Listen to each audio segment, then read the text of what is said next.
नमस्कार, स्वागत है आपका एबीपी गंगा पर। आप देख रहे हैं प्रदेश एट 360। आपके साथ मैं हूं लवी कुंबर। आइए खबरों के सफर का आगाज करेंगे और सबसे पहले बात मुख्यमंत्री योगी आदित्यनाथ की। योगी आदित्यनाथ के हिंदुत्व के बड़े ब्रांड को केरल चुनाव में भी भुनाने की तैयारी में भाजपा। तो केरल में बीजेपी की विजय यात्रा की शुरुआत करेंगे उत्तर प्रदेश के मुख्यमंत्री योगी आदित्यनाथ। केरल चुनाव से पहले बीजेपी 15 दिन की विजय यात्रा शुरू करने जा रही है, जिसकी शुरुआत 21 फरवरी को कासरगोड से होगी और समाप्ति 7 मार्च को तिरुवनंतपुरम में होगी। तो समापन कार्यक्रम में प्रधानमंत्री नरेंद्र मोदी के रहने की भी संभावना है।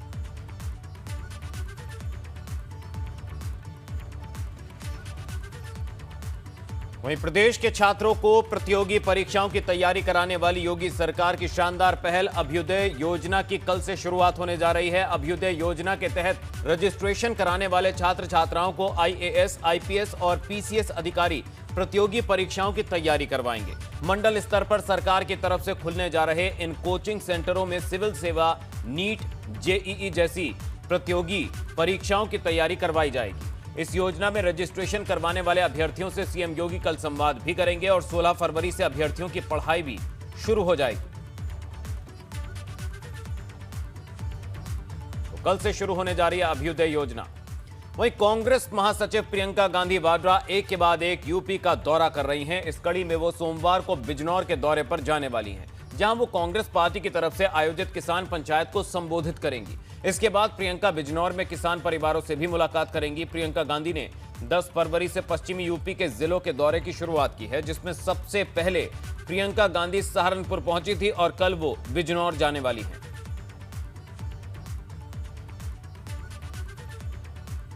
15 फरवरी से देश के किसी भी टोल से बिना फास्टैग लगी गाड़ियां नहीं गुजर पाएंगी। सोमवार से टोल नाकों से सिर्फ उन्हीं गाड़ियों की आवाजाही हो सकेगी जिन पर फास्टैग लगा होगा। हालांकि गाड़ियों पर फास्टैग लगाने की अनिवार्यता 1 जनवरी से ही लागू की जानी थी, लेकिन बाद में लोगों को छूट देते हुए इसकी मियाद 15 फरवरी तक के लिए बढ़ा दी गई थी। यानी आज रात 12 बजे से देश भर में टोल पूरी तरह से कैशलेस होंगे और टोल टैक्स की वसूली सिर्फ और सिर्फ फास्टैग से ही होगी। तो जिन लोगों ने अब तक अपने वाहनों पर फास्टैग नहीं लगवाया है या जिनके वाहनों पर यह टैग लगा है लेकिन काम नहीं कर रहा है, तो ऐसे लोगों को भारी जुर्माना भरना पड़ेगा।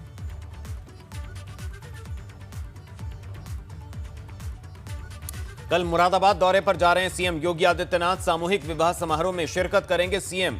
2500 श्रमिकों की बेटियों का सामूहिक विवाह कार्यक्रम सर्किट हाउस के बुद्ध विहार में भव्य कार्यक्रम आयोजित। करीब 25,000 लोगों के पहुंचने की उम्मीद। तो शादी समारोह में सभी धर्मों की बेटियां होंगी।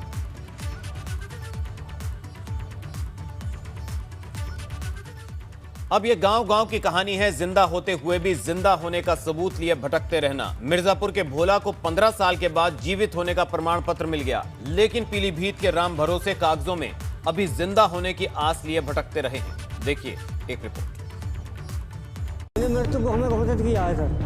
मैं जिंदा घूम रहा हूँ, जब भी मेरे को मृत्यु को घोषित कर दिया है। मैं हर जगह घूम रहा हूँ, मेरा कोई सुन नहीं रहा है। कहने को ये शख्स जिंदा है, देखने में भी ये शख्स बिल्कुल जिंदा है। साक्षात सबके सामने सांसें लेता हुआ, बात करता हुआ, बोलता हुआ। लेकिन मुर्दा पड़ चुके सिस्टम ने इस शख्स को जीते जी मार दिया है और अब ये शख्स अपने जिंदा होने का सबूत लिए मारा मारा फिर रहा, गुहार लगा रहा, सोच रहा है कि काश सिस्टम उस पर मेहरबानी कर दे, उसे कागजों में फिर से जिंदा कर दे। लेकिन कहीं भी उसकी सुनवाई नहीं हो रही है। जिंदा होते हुए भी मरने का दर्द क्या होता है, कोई इससे पूछे। ये पीलीभीत के राम भरोसे भ्रष्ट सिस्टम ने इनके साथ इतना क्रूर मजाक किया है कि वाकई ये इन दिनों राम भरोसे ही रह गए हैं।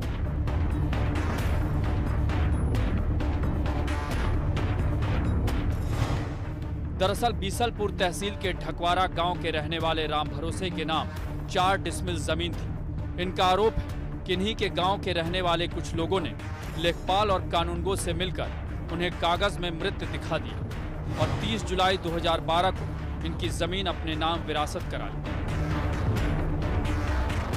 मेरा मामला ये है सर, मेरी जमीन दूसरे लोगों ने नाम करवा ली है और मैं दुनिया में घूम रहा हूँ। लेखपाल, कानूनगो, तहसीलदार, हर जगह मैं घूम रहा हूँ। एसडीएम के साहब कि कई चक्कर लगा चुके हैं, मैं पूरा दिन हो जाता है मेरे को।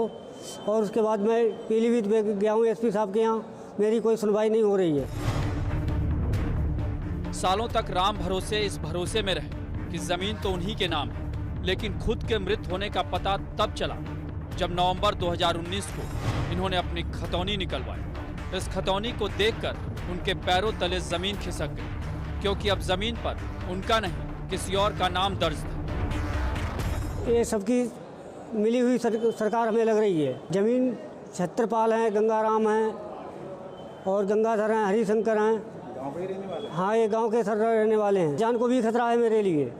मैं गांव में जाता भी नहीं हूँ। शाम या सुबह को, शाम को भी जाता हूँ रात में, और सुबह को निकल के आता हूँ मैं।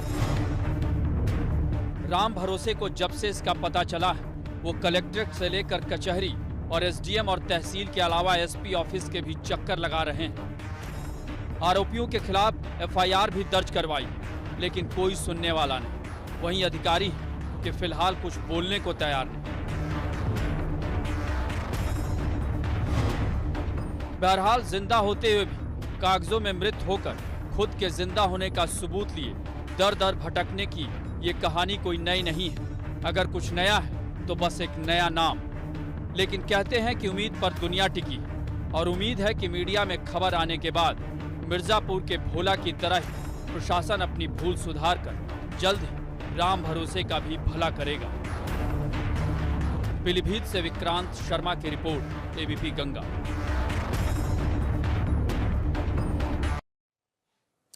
उधर बागपत में कुख्यात सुनील राठी गिरोह पर पुलिस का शिकंजा कस गया है। परमवीर तुगाना हत्याकांड के 3 फरार आरोपियों के खिलाफ कुर्की का नोटिस चस्पा किया गया है। तीनों पर 25-25 हजार रुपए का इनाम भी घोषित है और तीनों फरार घोषित हैं। देखिए एक रिपोर्ट।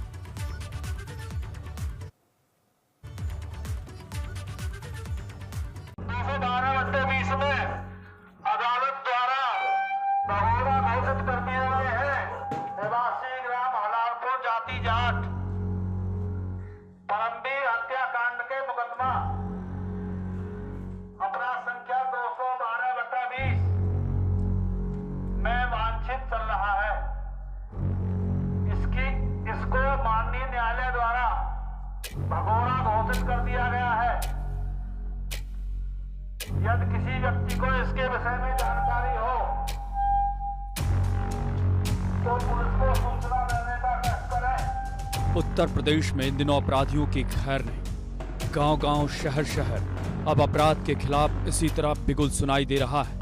बदमाशों के घर के सामने पुलिस के हाथों में लाउडस्पीकर और साथ में डुगडुगी का ये शोर। समझ लीजिए कि वो दिन लग गए जब अपराध करने के बाद अपराधी फरार हो जाया करता था। मुकदमा चलता रहता था और कई बार तो किसी को कानो कान खबर तक नहीं होती थी कि अमुक गांव या अमुक घर में कोई अपराधी भी रहता है। लेकिन अब सब कुछ बदल चुका है। अगर किसी ने अपराध किया है और फरार चल रहा है तो उसके घर की कुर्की तो होगी, पूरा गांव या मोहल्ला भी ये जान जाएगा कि ये फरार चल रहे अपराधी का घर है। यहाँ भी जब ऐसा हुआ तो लोग घरों से बाहर निकल गए। लाउडस्पीकर के जरिए मुनादी और डुगडुगी बजाने की ये तस्वीरें बागपत की हैं, जहां पश्चिमी उत्तर प्रदेश के कुख्यात अपराधी सुनील राठी के गिरोह पर पुलिस का शिकंजा कसा है। दरअसल शातिर अपराधी परमवीर तुगाना हत्याकांड में फरार चल रहे 3 अपराधियों के खिलाफ अदालत ने कुर्की का नोटिस जारी किया, जिसके बाद पुलिस मुनादी और डुगडुगी बजवाती हुई छपरौली थाना क्षेत्र के कुरुनी गांव पहुंची, जहां सुनील राठी के ममेरे भाई के अलावा प्रवेंद्र के घरों पर कुर्की का नोटिस चस्पा किया। साथ ही पुलिस ने हलालपुर गांव में भी सुनील राठी गिरोह के रॉबिन के घर कुर्की का नोटिस चस्पा किया। अब अगर ये तीनों अपराधी 15 दिन में अदालत में पेश नहीं होते हैं तो फिर इनके घर की कुर्की की जाएगी। तीनों परमवीर तुगाना हत्याकांड में 14 नामजदों में शामिल हैं, यानी जो पकड़े गए वो अब जेल में हैं और जो फरार हैं अब उनके खिलाफ कुर्की से पहले किए अहम कार्रवाई। मतलब साफ है, अगर किसी ने अपराध किया है तो वो भाग नहीं सकता, बच नहीं सकता। एबीपी गंगा के लिए बागपत से राजीव पंडित की रिपोर्ट।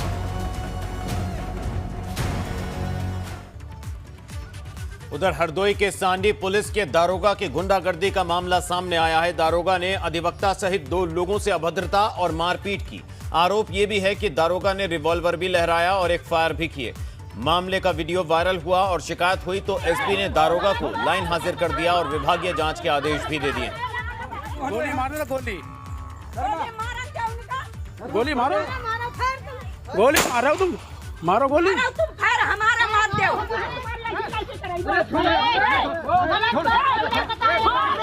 वीडियो वायरल है और दारोगा की गुंडई का वीडियो सामने आने के बाद जांच के आदेश भी दे दिए गोली गए। मारो, गोली मारो, तुम मारो गोली। उधर आगरा के फतेहपुर सीकरी में आज 2 समुदायों के बीच पथराव और लाठी डंडे चले, जिसमें कई लोग घायल हो गए, जिनको अस्पताल में भर्ती कराना पड़ा। बताया जा रहा है 2 दिन पहले बाइक को निकालने को लेकर 2 पक्षों के बीच विवाद शुरू हुआ था, जो मारपीट तक पहुंच गया। मारपीट की सूचना के बाद मौके पर भारी पुलिस बल को तैनात किया गया है। पीड़ित पक्ष ने 6 लोगों के खिलाफ केस दर्ज कराया है, जिसमें से 4 लोग गिरफ्तार हो चुके हैं। थाना फतेहपुर सीकरी कस्बे में एक समुदाय का लड़का बाइक से जा रहा था, तो दूसरा पक्ष जो दरी का कारोबारी है उसकी दरी उतर रही थी, उसी को लेकर रास्ते को लेकर विवाद हुआ और इसमें मारपीट हुई उनमें। ऐसा बताया जा रहा है कि एक पक्ष ने हवाई फायर भी किया था और उसमें 3-4 लोगों को चोट आई थी, तो मेडिकल करा दिया गया है। सिंपल इंजरी आई, चोट ज़्यादा किसी गंभीर नहीं है और वादी की तरफ से तहरीर ले ली गई है। जो 8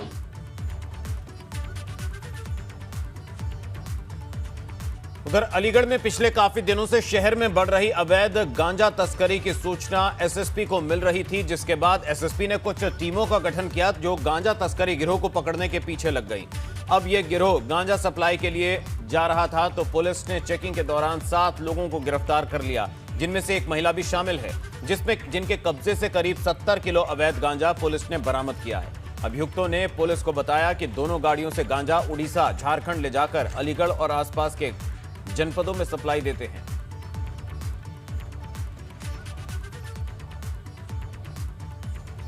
वहीं मुरादाबाद में दबंगों के हौसले बुलंद हैं। यहां दबंगों ने दिन दहाड़े होमगार्ड के बेटे की पिटाई कर दी और युवक की लात घूंसों से बेल्ट से जमकर पिटाई की गई। पिटाई की घटना वहां लगे सीसीटीवी कैमरे में कैद हो गई। दबंग मारपीट की घटना को अंजाम देकर मौके से फरार हो गए। मौके पर पहुंची पुलिस ने घायल युवक को थाने ले गई और युवक की तहरीर पर अज्ञात दबंगों के खिलाफ मामला दर्ज किया। मामला मझोला थाना क्षेत्र के हर्बल पार्क गेट के सामने का है।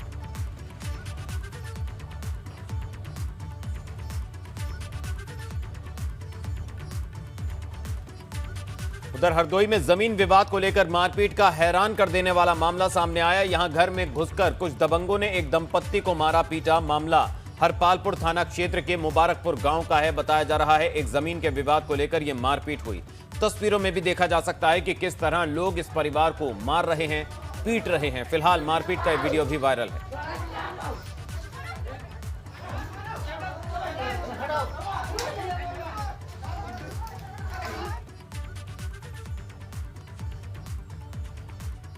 वहीं अमरोहा में मारपीट का एक वीडियो सीसीटीवी कैमरे में कैद हो गया। तस्वीरों में देखा जा सकता है कि एक युवक को 2 लोग किस कदर मिलकर बेरहमी से पीटते दिखे और इसी बीच दुकान के अंदर से एक महिला दौड़ती हुई आती है और बीच बचाव करने लगती है। बताया जा रहा है कि चाय पिलाने को लेकर यह मारपीट हुई। दरअसल महिला 2 युवकों के साथ दुकान पर आई थी, तभी एक अनजान युवक ने महिला के आगे टेबल पर चाय रख दी, जिसके बाद महिला के साथ आए दोनों युवकों ने इस युवक को दुकान के बाहर निकालकर लात घूंसों से जमकर मारा पीटा, जो यहां लगे सीसीटीवी कैमरे में कैद हो गई।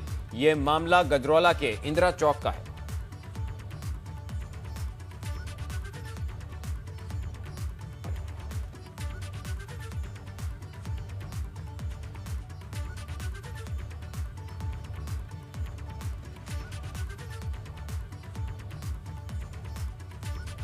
जरा सोचिए, एक पाकिस्तानी महिला जो अनपढ़ है, अंगूठा छाप है, वो भारत में वीजा पर आती है, भारतीय से शादी करती है और फिर एक दिन बिना भारतीय नागरिकता के एटा जिले के एक गांव की कार्यवाहक ग्राम प्रधान बन जाती है। कैसे? देखिए इस रिपोर्ट में।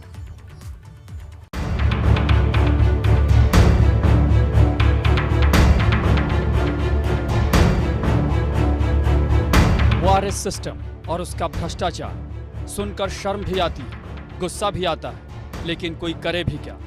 यह सिस्टम है ही बड़ा करामाती। जो जिंदा है उसे कागजों पर जब चाहा मार दिया, फिर वो जिंदा होने का सबूत लिए दर दर भटकता रहा। लेकिन यहाँ तो इस सिस्टम ने ऐसा गजब का कारनामा किया है कि पूछिए मत।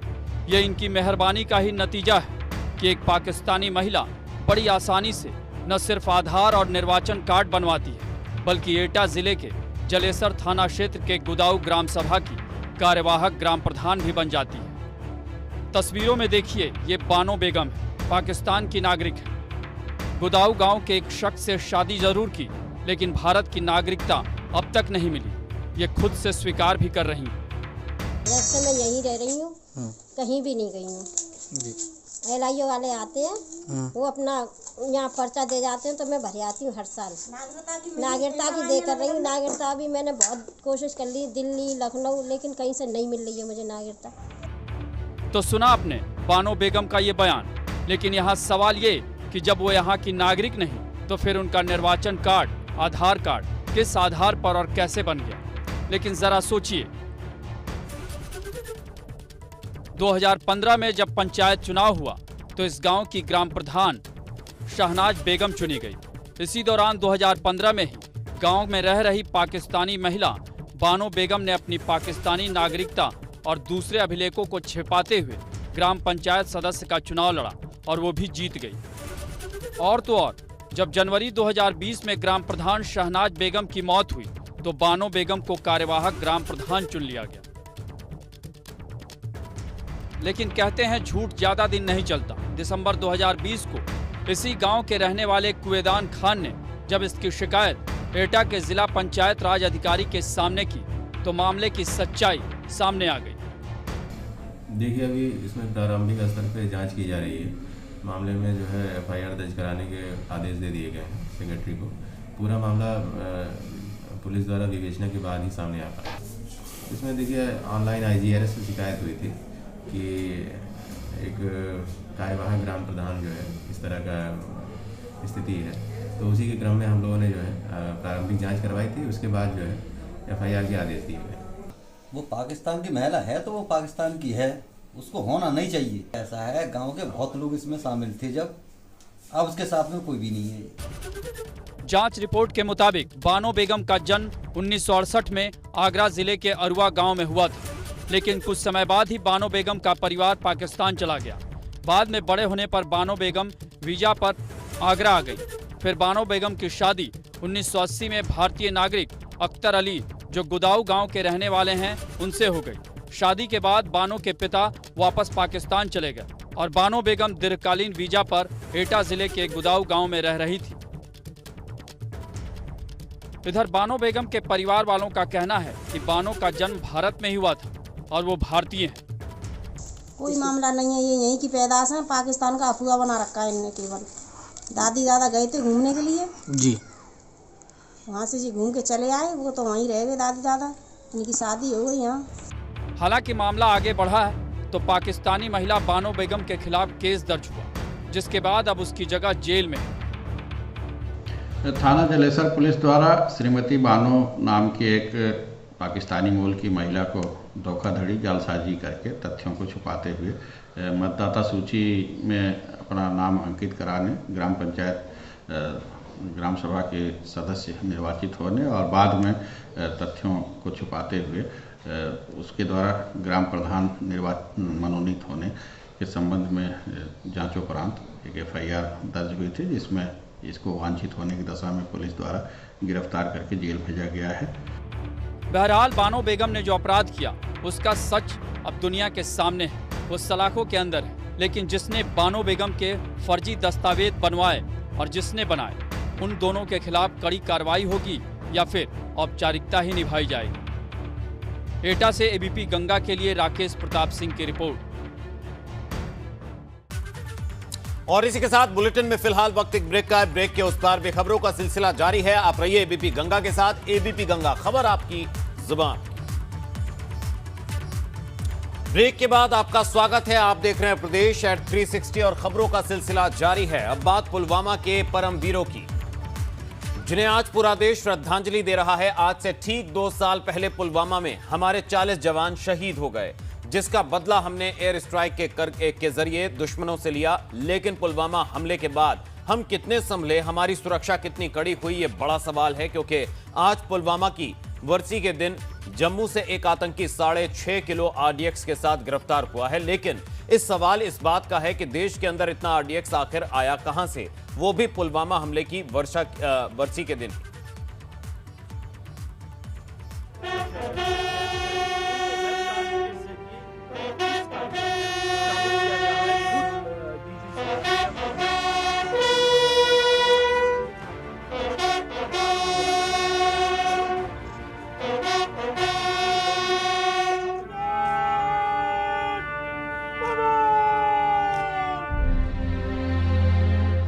पुलवामा अटैक वो जख्म है जिसे याद करके आज भी पूरे देश का खून उबाल मारने लगता है।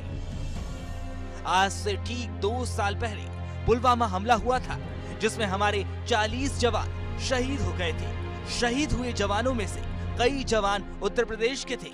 इन्हीं में से एक थे महाराजगंज के पंकज त्रिपाठी, जो हमले में शहीद हो गए थे। पंकज सीआरपीएफ में चालक के पद पर तैनात थे। आज पुलवामा की बरसी के मौके पर उन्हें लोगों ने श्रद्धांजलि दी।